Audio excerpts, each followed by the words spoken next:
Saudara-saudariku yang terkasih, hari ini Selasa 1 Juni 2021. Ada dua peristiwa penting di dalam hidup bertanah air, bernegara, dan hidup menggereja kita sebagai orang Katolik yang hidup di tanah air tercinta, Republik Indonesia. Tanggal 1 Juni selalu diperingati sebagai hari lahir Pancasila, dasar negara yang menjadi pemersatu dari Sabang sampai Merauke. Tanggal 1 Juni menjadi tonggak bagi kita bersama supaya kita semakin mencintai tanah air dan negara Indonesia. Memiliki semangat kebangsaan, kemanusiaan, hidup bermusyawarah dan mufakat, serta perwakilan kesejahteraan sosial ketuhanan yang berkebudayaan.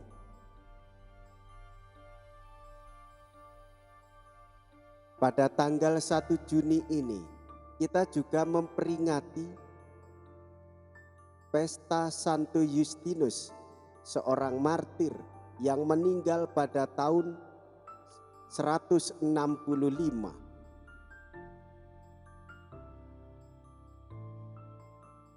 Saudara-saudariku yang terkasih, dalam pembaptisan kita disatukan dengan Kristus. Kita menjadi anaknya, kita menjadi bagian dari kawanan domba-dombanya. Sama seperti Santo Justinus, kita pun dipanggil untuk menjadi saksi, pembela iman yang telah kita terima dalam situasi apapun. Santo Justinus berasal dari Samaria. Ia hidup pada abad kedua. Ayahnya membesarkannya tanpa pengenalan akan Allah.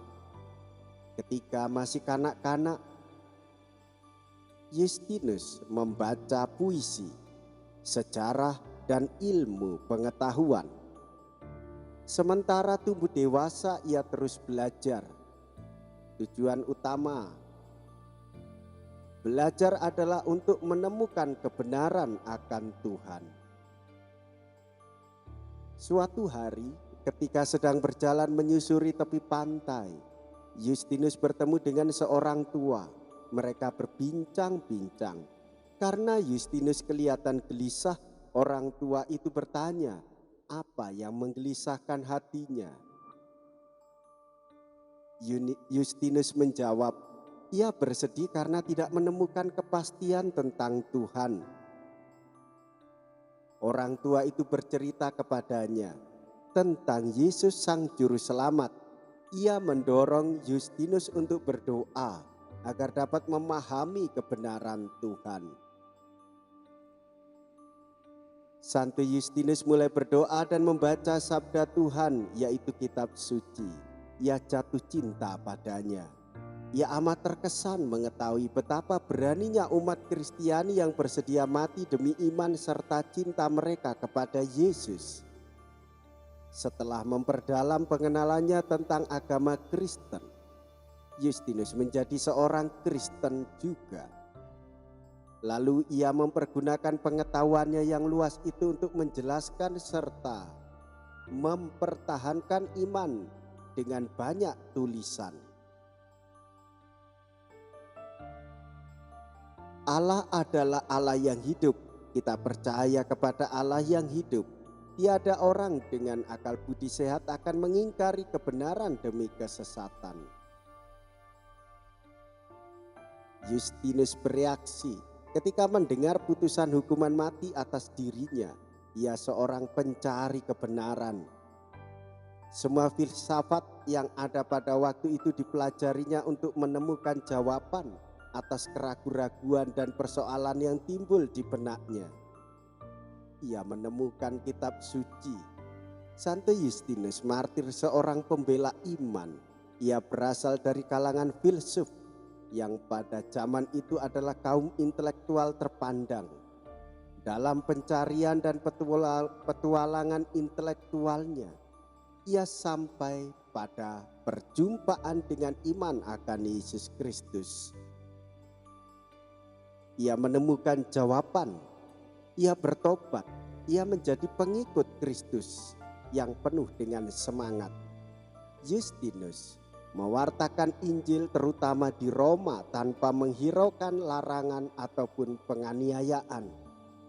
Keberanian minta kurban nyawanya. Allah kita adalah Allah orang-orang yang hidup, bukan Allah orang mati. Maka Justinus berani menyerahkan nyawanya untuk hidup kembali.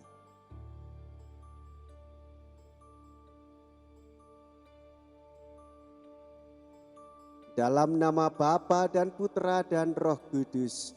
Amin. Rahmat Tuhan kita Yesus Kristus, cinta kasih Allah dan persekutuan Roh Kudus beserta kita, sekarang dan selama-lamanya. Marilah kita berdoa. Allah Bapa sumber hikmat kebijaksanaan, dengan kebodohan salib Engkau telah mengajarkan kebijaksanaan Yesus Kristus Putramu kepada Santo Justinus Martir. Pada hari peringatannya ini, kami mohon berilah kami kekuatan agar sanggup menolak segala yang dapat menjauhkan kami daripadamu. Berilah pula kami rahmat agar selalu setia dalam iman. Dengan pengantaran Yesus Kristus Putramu Tuhan kami, yang bersama dengan Dikau dan Roh Kudus hidup dan berkuasa Allah sepanjang segala masa. Amin. Tuhan bersamamu dan bersama rohmu. Inilah Injil Yesus Kristus menurut Markus. Dimuliakanlah Tuhan. Markus bab 12 ayat 13 sampai dengan 17. Pada waktu itu beberapa orang Farisi dan Herodian disuruh menghadap Yesus untuk menjerat dia dengan suatu pertanyaan. Orang-orang itu datang dan berkata kepadanya, "Guru, kami tahu Engkau adalah seorang yang jujur. Engkau tidak takut kepada siapapun, sebab Engkau tidak mencari muka, tetapi dengan jujur mengajarkan jalan Allah. Nah, bolehkah kita membayar pajak kepada kaisar atau tidak?"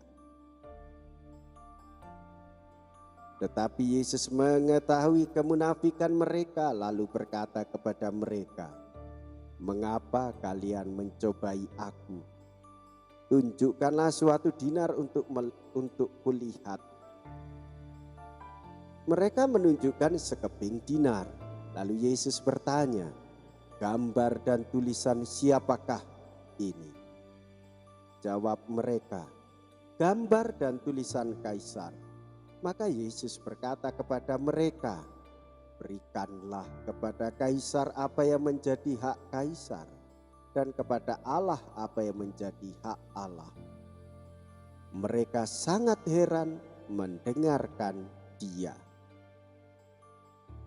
Demikianlah Injil Tuhan.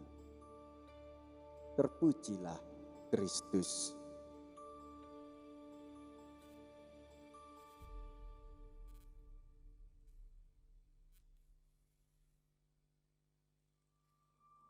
Saudara-saudariku yang terkasih, orang jujur tidak gentar akan kabar buruk, hatinya teguh, penuh kepercayaan kepada Tuhan. Hatinya tenang, ia tidak takut, ia bersuka cita karena mengalahkan musuh. Menjadi orang Katolik harus percaya dan bijaksana seperti Yesus. Menjadi orang Katolik hidupnya untuk menyelamatkan orang lain, menolong, menghibur dan menguatkan. Jangan pernah mencelakai, ngerasani, memaki, apalagi menyisihkan dan menyingkirkan hingga menghilangkan nyawa orang. Menghilangkan nyawa sendiri saja tidak boleh, apalagi menghilangkan nyawa orang. Seorang yang telah menjadi bijaksana seperti Yesus, yaitu Justinus Martir, mengejar kebenaran hidup hingga menumpahkan darahnya sendiri demi karya pewartaan hidup Yesus bagi dunia yang penuh nafsu dan gejolak jiwa serakah.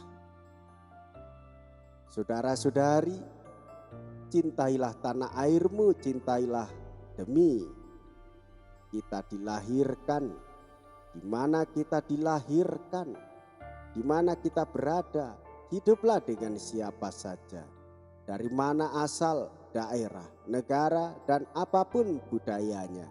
Nomor 1, taatlah pada Allah. Nomor 2, selaras sama menghormati martabat setiap insan menjadi tujuan kita menunjang kehidupan bermartabat.